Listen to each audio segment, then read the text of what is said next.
Bahawal Nagar Malik Abdul Latif Chauhan bureau chief Punjab کی report کے مطابق additional deputy commissioner revenue Bahawalnagar Saifullah Sajid نے کہا ہے کہ کشمیریوں کے دل ہمارے ساتھ دھڑکتے ہیں اور بھارت کے حالیہ اقدامات نے آزادی کشمیر میں نئی روح پھونک دی ہے اور کشمیر کی آزادی کی منزل اب قریب ہے۔ یہ بات انہوں نے تحریک آزادی کشمیر کے حق میں ایک ریلی کی قیادت کرتے ہوئے اپنے خطاب میں کہی۔ انہوں نے مزید کہا کہ کشمیر پاکستان کی شاہراہ ہے اور ہم کشمیر کی آزادی کے لیے کسی قربانی سے دریغ نہیں کریں گے۔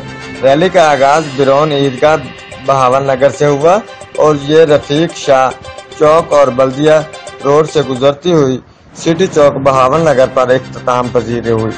ریلی میں علماء کرام، انجمن تاجران، سول سوسائٹی اور تمام شعبہ زندگی سے تعلق رکھنے والے افراد اور شہریوں کی کثیر تعداد نے شرکت کی۔ ریلی کے شرکا نے بینرز اٹھا رکھے تھے جن پر مقبوضہ کشمیر پر بھارت کے غاصبانہ قبضے کے خلاف بھارتی افواج کی کشمیر انسانی حقوق کی پامالی اور آزادی کشمیر سے متعلق نعرے درج تھے۔ Report Abdul Latif Chauhan, bureau chief Punjab.